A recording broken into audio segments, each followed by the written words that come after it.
Tonight, we are diving deep into a masterpiece of Gothic horror, straight from the mind of Edgar Allan Poe.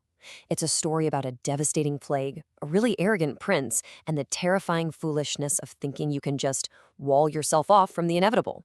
So let's step into the shadows and explore this incredibly chilling tale. Right out of the gate, Poe hits us with this. Before we even meet a single character, we meet the true villain of the story, the Red Death. And this thing, it's not just some disease. Poe paints it as a horrifying entity.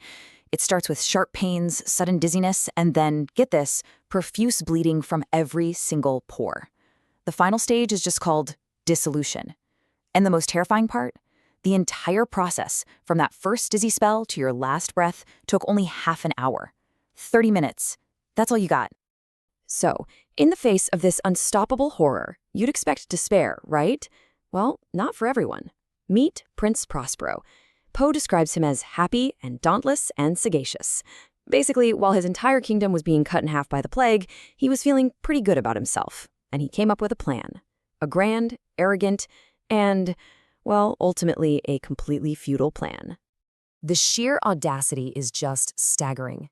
Prospero gets 1,000 of his hale and light-hearted friends, no downers allowed apparently, and seals them all inside a fortified abbey. And I mean seals them, they brought in furnaces and massive hammers to literally weld the iron gate shut. Their thinking was absolute. No way for the plague to get in, but also, and this is crucial, no way out. They were actually worried about their own friends having sudden impulses of despair and trying to escape, so they locked themselves in with their own potential madness. But hey, inside, they had everything. Clowns, musicians, dancers, wine. Inside was security. Outside was the Red Death.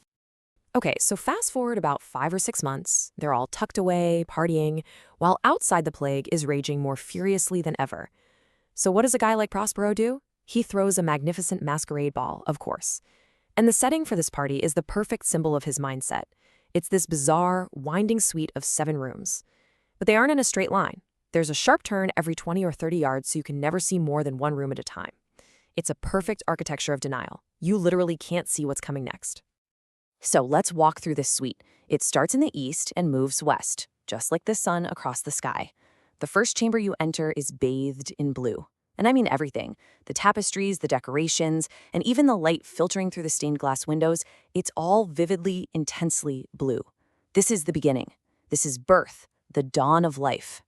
From the blue room, you take a turn and find yourself in a chamber that's saturated in purple. Now, sure, purple is the color of royalty, and this is a prince's party, but it's more than that. It represents a transition, a deepening of life as you move past that initial dawn. The journey is continuing. And the rest of the rooms follow this journey through life perfectly. The third room is green, that vibrant, energetic color of youth. The fourth is orange, signaling the autumn of life. The fifth room is a stark, bleached white for old age, the winter years. And then, the sixth chamber. It's violet, a shadowy, hazy color that represents the encroaching darkness, that twilight right before the end.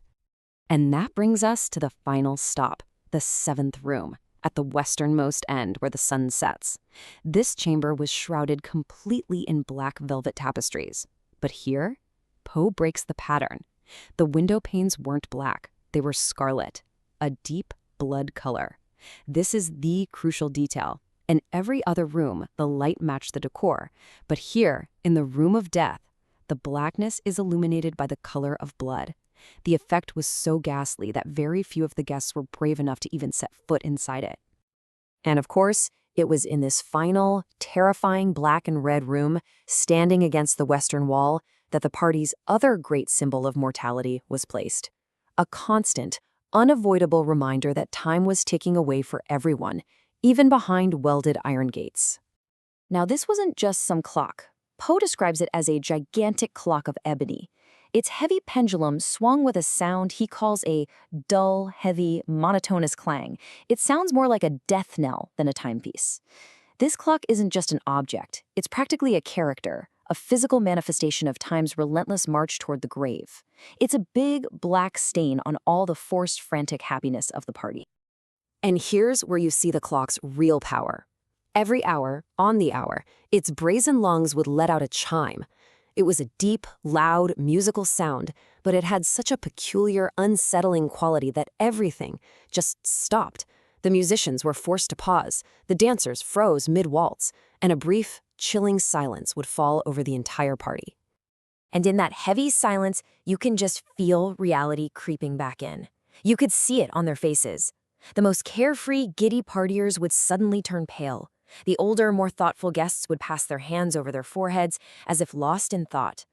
For just a moment, that clock forced every single one of them to remember the world they were trying so desperately to forget.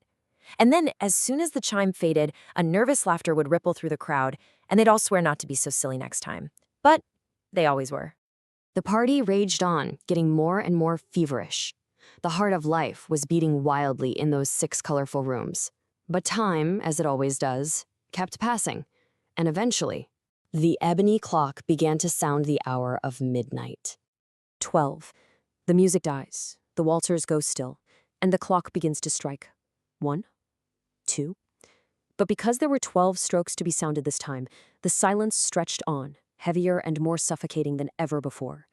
It gave them more time to think, more time to observe, and more time for something to go terribly, terribly wrong. And it's in this long, dreadful pause that a new presence is finally noticed. Before the last chime even finishes echoing, eyes start turning towards a masked guest that nobody recognizes. A whisper starts to spread, a rumor that quickly grows from a murmur of surprise and maybe disapproval at the costume's bad taste into a wave of pure terror, horror, and disgust. This was no ordinary party guest. Remember, this is a ball filled with bizarre and grotesque costumes, but this figure had somehow crossed a line. It was tall, gaunt, and wrapped head to foot in the clothes of the dead. Its mask was made to look so much like the face of a stiffened corpse that you'd have to get right up close to even realize it was fake. And this is the ultimate sin. The costume wasn't just death, it was the death, the Red Death. The mummer's clothes were dabbled in blood, and its face, the mask, was sprinkled with that scarlet horror. This was a direct, blasphemous mockery of the very thing they had locked themselves away from. This person hadn't just dressed up as death, they had brought the Red Death into the sanctuary as a sick joke. When Prince Prospero lays eyes on this spectral image, he's first hit with a shudder of terror, or maybe just distaste. But that only lasts a moment. His fear is immediately swallowed by a consuming rage. Who would dare insult them with this mockery? His creation, his perfect, safe little world, had just been violated. "Seize him and unmask him," he shouts, his voice echoing through the 7 rooms, "so we can find out who we have to hang at sunrise from the battlements." But for all his big talk, nobody moves, and so begins the final, fatal chase. The figure, completely unbothered by the prince's threats, begins to walk through the suite with a slow, deliberate step. It starts in the blue room, passing within a yard of the prince himself as the entire party shrinks back against the walls. Unimpeded, it moves from blue to purple, purple to green, through the orange and the white. It's only as the figure reaches the violet chamber that Prince Prospero, maddened by his own cowardice, finally draws a dagger and gives chase. The prince, in a fury, corners the figure in that final room, the black chamber with the blood-red windows. He gets within a few feet, dagger raised high, and the figure suddenly turns to confront him. And then, just like that, a sharp cry. The dagger drops, gleaming on the black carpet, and Prince Prospero himself falls dead. He has finally met death, in death's own chamber. Well, with the prince dead, a group of revelers, summoning the courage of pure despair, rushes into the black room. They seize the mummer, who is standing completely motionless in the shadow of the ebony clock. They violently grab at the grave clothes and the corpse-like mask, and they all gasp in utter horror. They realize there's nothing there. The costume is completely empty, untenanted by any tangible form. And in that moment, they all finally understood. The Red Death had arrived. It had come like a thief in the night. One by one, the revelers dropped dead in the blood-soaked halls of their own party. The life of the ebony clock went out with the life of the last guest. The flames in the lamps expired, and then there was only this.